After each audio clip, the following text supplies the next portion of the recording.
nisim nga Tetova e të dyve,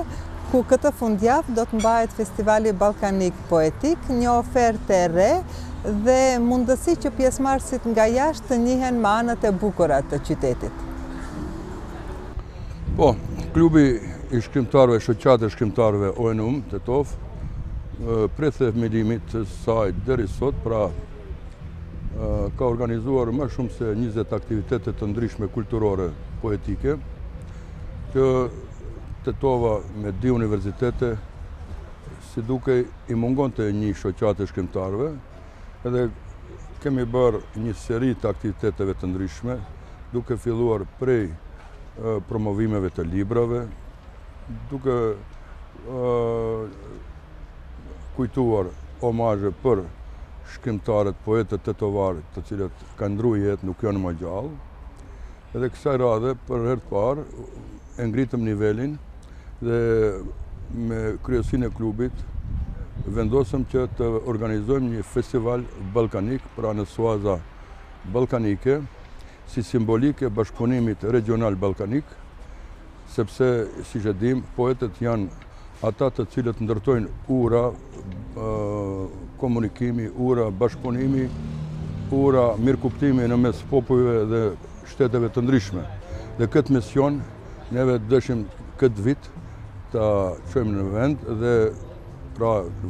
shtunën, premten dhe shtunën organizojmë festivalin ballkanik poetik, do të marrin pjesë poet nga Turqia, nga Bugaria, nga Greqia, nga Shqipëria, nga Kosova, nga Bosnia, nga Malizi dhe nga Maqedonia. Dhe kjo do të jetë herë e parë dhe mendojmë që ky festival mandej të bëhet tradicional,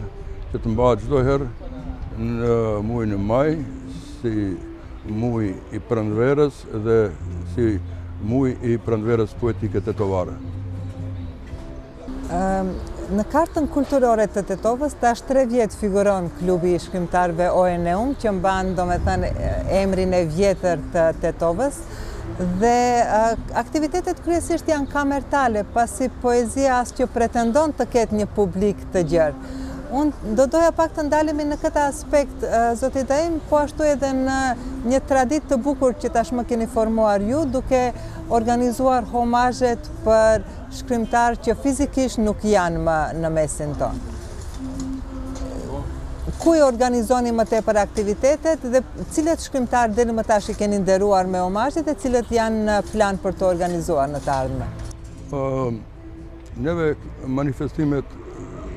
kryesisht i organizojmë në Pallatin e Kulturës të Tetovës, në sallën e Fakultetit të Dramës,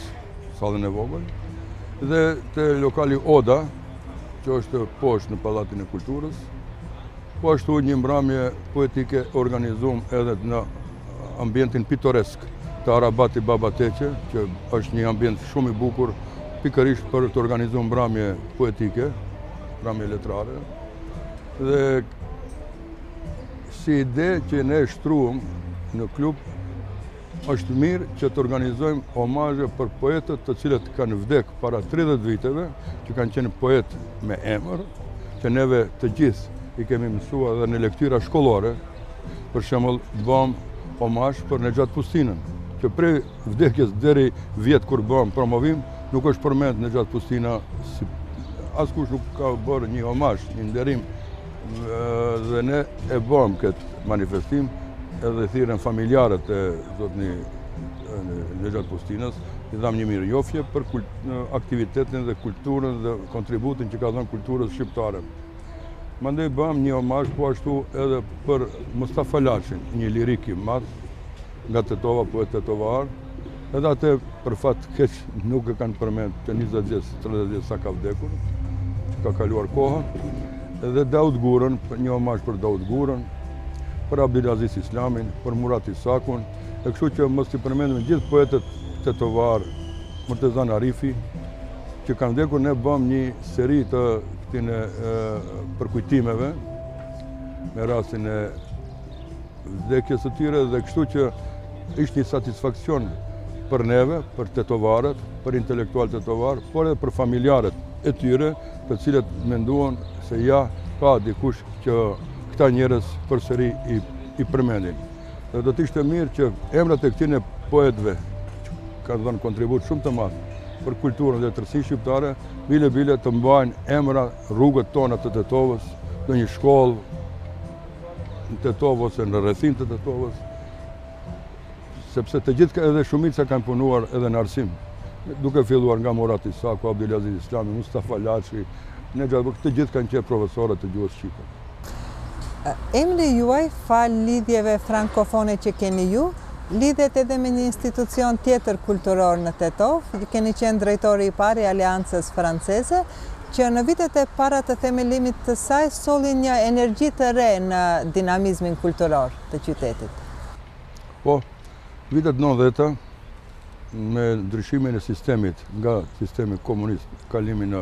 pluralizëm demokratik në një shoqëri demokratike, pluraliste, u krijuan rrethana që mund të krijonim edhe ne shoqata të ndryshme, dhe pikërisht në atë kohë vinin gazetar të huaj nga shtetet e Evropës perëndimore, filluan të vinë të hapen ambasadat e para në atë kohë në Shkup, shtetet të huaja, dhe unë pikërisht si frankofon,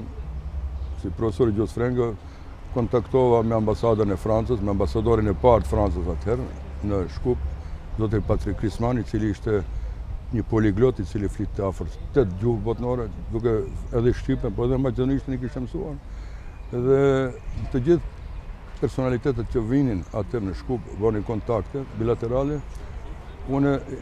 i propozova që të krijojmë një qendër kulturore, një klub kulturor francez në Tetovë, të cilën ai e pranoi me gjithë dëshirë, edhe më kërkoi programin, statutin e klubit, unë e rregullova, e dërgova ambasadorit se çfarë aktivitete të bëjmë, edhe me gjithë dëshirë më dha përkraje morale, e regjistruam klubin kulturor francez vitet 90 në Tetovë, edhe filluam me aktivitete të ndryshme, pra frankofone, edhe kështu që bëm rezatimin e përhapjen e kulturës gjuhës frenge në Tetovë, mandej filluan prej atij të krijohen edhe klasat në gjimnaz bilingvale në gjuhën frenge dhe shqipe, edhe në gjuhën maqedone. Edhe në klubin kulturor francez defiluan shumë shkrimtar, poet nga Shqipëria, nga Kosova, nga Maqedonia, edhe poet francez, edhe organizonim gjithmonë mbrëmje frankofone, edhe gjithmonë me prezencën e ambasadorit francez në Shkup dhe drejtorit të qendrës kulturore franceze në Shkup, o vinin gjithmonë në Tetovë. Edhe u bë një klub interesant ku njerëzit filluan të familiarizohen me klubin kulturor francez, dhe mandej mbas 3 viteve, mandej unë shkova në diplomaci, edhe prej atëherë e venduam dikën tjetër që ta vazhdoj klubin, mirë por u shujt, edhe mandej Franca vetë hapi qendrën Aliancën Franceze me përfaqësues francez, do të thonë që i pru nga Franca, edhe me stavin lokal të nga Tetova, dhe sot e kësaj dite do të thonë tash funksionon si Aliancë Franceze, por zanafilla ka qenë prit e klubi kulturor francez vitet e 90. Tash do t'ju kthej pak pas në kohë, në periudhën e studimeve tuaja në Zagreb, si u gjend një nxënës i dalluar i gjimnazit të Tetovës, që atëherë kishte kriteret e larta të mësimdhënies dhe notimit, në një qendër universitare me traditë 300 vjeçare. Po, e vërtet është, Linita. Unë kur shkova të regjistrohem në Zagreb, Brucosh, viti 74, edhe regjistrova arkeologjin, edhe gjuhën frenge, studim paralel, dhe mbarova në afat të rregullt. Edhe në vitin 74, tetor, para fakultetit do Flamura, ishte zbukuruar fakulteti jonë filozofik me do Flamura, dhe pis shkon kjo punë të Flamura, tha se sot ne festojmë 300 vjetorin e themelimit të Universitetit Zagrebit. Unë nuk kuptonja çka do me thonë, edhe thonë mbas sqaroni këtë punë se marrë vesh çfarë festoni. Thot para 300 viteve kemi themelu fakultetin në Zagreb. Atëherë kuptova se sa para janë ata. Unë shkova si nxënës i shkëlqyeshëm nga gjimnazi i Tetovës, po nxënës i shkëlqyeshëm gjimnazi i Tetovës asaj kohë kanë mund të kryejnë studime në çfarëdo qendre Jugosllavisë në atë kohë, Beograd, Zagreb, Lubran, edhe në jashtë sepse kanë pas kriteriumet të fuqishme në gjimnazit e Tetovës. Dhe nxënësi i shkëlqyeshëm ka mund të studioj në çdo universitet normal me punë, edhe atje me punë, se pa punë s'ka askundi. Mirë por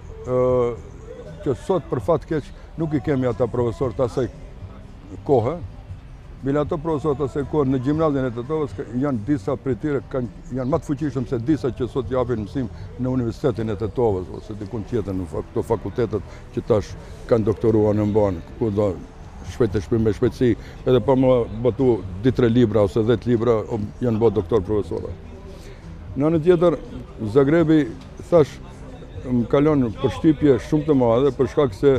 qish në atë kohë Zagrebi ishte veç me gjithë republika të tjera të Jugosllavisë, ato veç ishin një hap në Bashkimin Evropian, bashkë me Sloveni.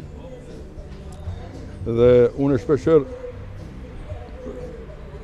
i pyet që ata kolegët e mi, pse ju thoni zonja dhe zotri, dame i gospodo. Këtu ne thoshim shoqë dhe shok në Maqedoni, ato prej në asaj kohë thonin zonja dhe zotri. Edhe profesori kur hinte në ligjërata neve na thonte mirëdita të nderuara zonja dhe zotri. Prej asaj kohë unë më kalon përshtypje të madhe studimi në Universitetin e Zagrebit, ngritja e lartë e civilizimit, arsimimi aty popullit dhe një shoqe ime që kisha në grup fakultetit, ishte nga Ljubljana, studionte në Zagreb.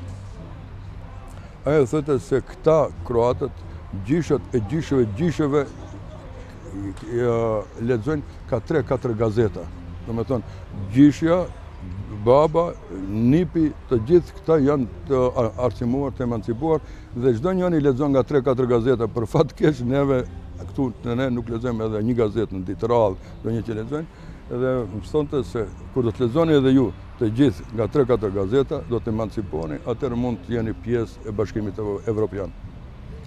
Ju zoti Daim njerë më keni rrëfyer një tregim të bukur për njohtësinë me njërin nga emrat më të spikatur të letërsisë dhe kulturës kroate dhe më gjerë, Miroslav Krleja, takimin tuaj në tramvaj me zotëriun i cili njihej me kapelën e tij specifike dhe qenushin e vogël. Më kujtohet, isha punonja si konduktor kombaskova për me fitu lek. Punojshin studentët, kooperativa studentore në tramvaj. Edhe një mbrëmje ashtu vonë, erdhi hini Miroslav Krleja, edhe plot njerëz, edhe do 3-3 që dishin nga diskoteka, dishin edhe hipën brenda, i zonë vendet të gjithë, edhe më kujtuaj erdhë paguje biletën, e tha mirëmbrëma, një bilet për 2-3 stacione, thash jo, s'ka nevojë, thash paguni, thash ju rini, thash se ju i keni dhënë këtij populli, thash ju keni dhënë shumë vepra, tha kush jeti, më shkonte se student. Thash unë jam student, thash këtu, punoj, po unë kam lexuar librat e juaja, thash unë njoh, kam lexuar zonja Glembajevi. Tha prej nga jeni prej Tetovës, thash po. Edhe ai mandej tu e tramvaj rinte me shiqu vend, po nuk qoheshin këta 3-3-at, edhe u çova i thash një djalit aty me vajzën e vet, ishin ulët, thash çoni tulet zotni Krleja, thash vini 3, tulet edhe u çuan atë ul, edhe aty në atë moment derisa mbrinte bëm një bisedë, edhe më dha një vizitkartë. Më keni bërë një surprizë çuditshme tha nga Tetova, ju kështu tha, edhe tha urdhoni një vizitkartë kur doni ta të shifemi, mund të më kërkoni. Edhe prej atëherë filluan kontaktet, edhe kemi kontaktuar disa herë me Miroslav Krlejan që më ka lënë përshtypje shumë të madhe, si njëri i cili thoshte se ju duhet shumë punoni, mësoni, bile tregoshin se i vetmi Miroslav Krleja ka qenë prej intelektualëve të asaj kohe si disident, që ka shku të Titoja në atë kohë, ka kërku takim të Tito pa u paralajmëruar. I vetmi edhe Tito ka respektu, ka thënë se vetëm Miroslav Krleja mund të vije pa paralajmërim në biseda me mua. Me thonë ka qenë njëri, ishte edhe kandidat edhe për çmim Nobel, një ndër shkrimtarët, romancierët, eseistët më të fuqishëm të asaj kohe në suaza evropiane. Daim Iljasi bën pjesë në grupin e 3 diplomatëve të parë shqiptar në Maqedoninë e Pavarur, kurse diplomacia me default përbën pasqyrën e shtetit dhe duhet të jetë fytyra e bukur e tij matan kufive. Për herë të parë vitet 94, neve na caktuan, mu më caktuan si përfaqësues asaj kohë, dhe me thënë Partia për Prosperitet Demokratik, mori pjesë qeveri dhe diplomat filloi që të dërgon kuadro për diplomaci. Atër kishte një 15 ambasada Maqedonia në për botë, edhe asnjë shqiptar nuk ishte në për ambasada dhe neve na transferuan Ministrinë e Jashtme, edhe aty u përgatitëm, mbrojtëm tezat, unë shkova në Zvicër si konzull, Ramadan Nazifi shkoj në Gjermani, në Bonn në atë kohë, edhe Refik Qiqe shkoj në Bryssel. Edhe prej asaj kohë mëndej, prej vitit 94, u ktheva dhe mbetëm në Ministrinë e Jashtme të inkuadruar si diplomat të karrierës, edhe në vitet 2001 mëndej përsëri shkova në mandat në Paris, 4-5 vite i bëra në Paris, u ktheva pra ministri dhe përsëri mandej shkova një mandat në Belgjik, në Bryssel, ku që në për këto takime, në për këto vende, në këto poste, njeriu ka mundësi të njihet me lloj-lloj diplomat të botës, të tërë botës, është e vërtet si tha se është fytyra e diplomatit është edhe pasqyra e shtetit. Domethënë si do të sillesh në atë shtet, sepse diplomati përfaqëson shtetin, kombin e vet, duhet të jetë një figurë polivalente, të njohë gjuhë tuaja, të ketë një erudicion, dhe që në mënyrë më të suksesshme ta lozë rolin e vet në diplomaci. Sepse atje miremi edhe me diplomaci, miremi edhe me kulturë, miremi edhe me ekonomi, miremi edhe me politikë, miremi me shëndetësi, edhe me punë konsullore, me dokumentacionin e qytetarëve tanë, të cilët jetojnë në ato shtete, pra është një punë e përgjithshme. Domethënë diplomati duhet të jetë pra tash një figurë polivalente. Derisa Berni dhe në përgjithësi Zvicra, me natyrën parallore dhe kulturën e jetesës janë dukur si një copë parajse e botës, Belgjika i ka bërë përshtypje me shoqërinë e saj multietnike në realitet, jo vetëm në letër. Po, Briseli është qytet shumë i bukur, Belgjika vend shumë i bukur, dhe atë një qytet multietnik, multinacional, dhe ku ka një kohabitacion të gjitha etnive, gjitha nacionaliteteve që jetojnë aty. Dhe aty për herë parë një ditë duke shëtitur e pash një rrugë shkonte rry Albani, rruga Shqipëri dhe një plak përkujtimore me një ndërtesë, edhe shkonte se Isia Veki, le grand intelektuel albané Fajkonica, prej vitit 1903-1907, tu ka jetuar Fajkonica, intelektuali i madh shqiptar. Edhe shoh se aty mandej bisedova me njërin dhe në atë shtëpi po ashtu kishte jetuar edhe Enver Hadri, që e vranë 81-82 në Brisel, intelektuali i madh për drejtat e njeriut në Brisel, që edhe ai ka jetuar në Brisel. Edhe aty u bisedova me ambasadorin e Shqipërisë edhe të Kosovës, biseduam që në këtë shtëpi pas ka ndetë Fajkonica dhe ta bëjmë një omazh, një mbrëmje poetike letrare për ndër Fajkonicës, dhe ashtu vendosëm e bërëm një mbrëmje letrare dhe erdhe kryetari i komunës të Briselit për atë pjesën e ku ka jetuar në atë lagjen Fajkonica. Dhe mbajtë një referat shumë të bukur edhe kishin ardhur disa studentë të ri dhe treja, 20 vjeçar, 25 vjeçar, edhe Fajkonica në atë kohë pas ka botur gazetën Shqipëria, Albani, në gjuhën frenge dhe në gjuhën shqipe, edhe moshën 30 vjeçare ka bërë një punë shumë serioze, një gazetë mujore që ka botur çdo muj, dhe ka dhe tërë natën pa gjumë, dhe pyeti tha, ju të ri që jeni këtu, tha 25 vjeçar ose 30 vjeçar, në atë kohë para 100 vjetëve, Fajkonica këtu në këtë shtëpi ka botur gazetën Albani, në gjuhën frëngjishte dhe në gjuhën shqipe. A rinia e sotshme është duke u argëtuar në për diskoteka të ndryshme, a Fajkonica, do me thënë një erudit i madh, një intelektual shumë i madh, ka bërë këtë punë kolosale, me vite të tëra, dhe një natë, bile policia kishte shku Fajkonica, tregonte se ka shku me shëtit mbrëmje, edhe kishte pi një 2-3 gota, një 4 gota me shokët, e duke kthi pa dokumente, policia kishte ndalë, para yrjes dikun, i ka thonë, kush jeni ju dokumentet? Fajkonica kishte thonë, me të gjuhën e vetë frëngjishte shkëlqyshme, ka thonë, unë jam shqiptar, je suis albanais, për çka punon ti? Të punoj për Shqipërinë, je travaille pour Albanie, për gazetën, këto ku jeton në Albani, rrugë Albani, thot ti kret me Albani më përzin, thot çka është ti punë, ti po tallesh edhe ja vendon prangat e futin në burg, mbajnë deri në mëngjes. Kur vjen kryeshefi, në mëngjes thot çfarë keni marrë raportin, e kemi marrë këtë djalin këtu, por kjo fake konica, kjo është pronar, është drejtori i gazetës Albani që boton këtu në Brisel. Unë do doja pak t'ju kthej pas në kujtimet gjatë mandatit tuaj diplomatik në Paris. Çfarë përshtypje ju la në përgjithësi Parisi si një nga qendrat e kulturës botërore? Mirë thatë, Lindita, Parisi është qendër e kulturës botërore, një ndër qytetet më të bukura në botë. Unë kam shëtit mjaft shtete dhe mjaft qytete, po Parisi sidomos për artistët është inspirimi veçantë. Parisi, Montmartre, Montparnassi, rrugicat e vogla, Quartier Latin, lagja latine, Louvri, Muzeu i Louvrit, Kulla e Eifellit, këto janë gjëra që çdo rrugicë, çdo rrugë e Parisit është muze në vetvete. Aty kanë punu njerëz të mëdhej. Unë një ditë duke vizituar varrezat e Montparnassit edhe Père Lachaise, varrezat e Parisit, pash emra vegan që kanë jetu në Paris dhe kanë vdekë dhe kanë shpreh dëshirën që të varrosen në Paris. Për shembull Oscar Wilde, mandej Jim Morrison, këngëtari i Doors, mandej Jean Ionescu, Samuel Beckett ishte vorin. Ndërkaq kulturën e sotme të Parisit e ndërton edhe elita e atjeshme shqiptare,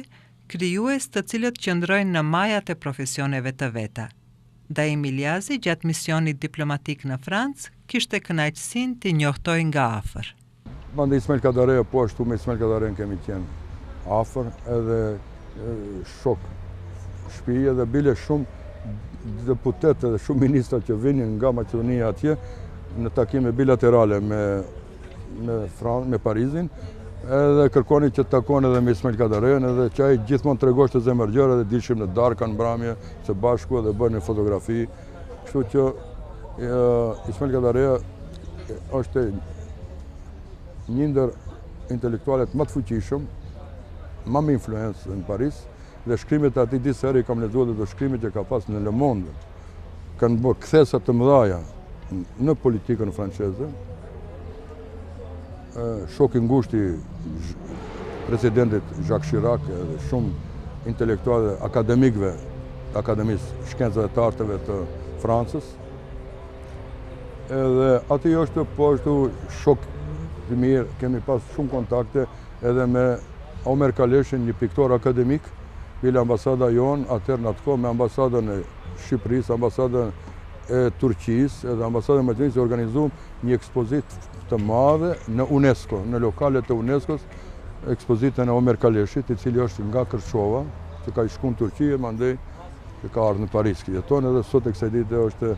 ka një ftyrë karakteristike ngjan Einsteinit. Po. Plaku i urtë dhe i mirë. Pedant, i urtë, i mirë, edhe i mequr dhe i qetë, edhe veç punon. Edhe po ashtu është edhe Angelin Preloca atje,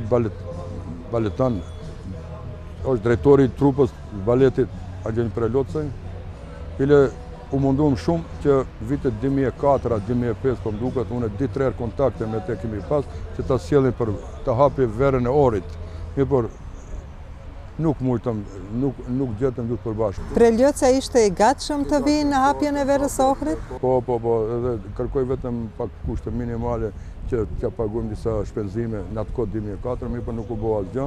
edhe na është keq që nuk e realizuam atë dëshirë, sepse ai paraqitet në skena botërore, në Kanada, në Gjermani, në Berlin, në London, në Tokyo, edhe këtu së në morën vesh për mjete materiale, për pak një sumë që duhet të paguajë Ministria e Kulturës në atë kohë. Po me një shqiptar tjetër po ashtu të spikatur mjeshtrin e skenës teatrore Recep Mitrovica, kishit mundësi të njiheni personalisht? Po edhe Recep Mitrovica, aktori teatrit me famë internacionale, ndërkombëtare, i cili lunte në teatrët e Francës, kemi pas mjaft kontakte dhe po ashtu edhe Ehat Musa, një gitarist i shkëlqyshëm nga Peja, profesor i gitarës për muzikë klasike, që kishte bërë dhe incizime me gitarë muzikës klasike, dhe po ashtu edhe shumë intelektual tjerë të nuk mund të përmendim, po ashtu edhe Izet Curi, një kreator i modës, cili ka pas shumë sukses në Paris. Të gjithë këta një farë modë, në farë forme, kanë dhënë kontribut për afirmimin e kombit, e poplit tonë, në të soaza ndërkombëtare.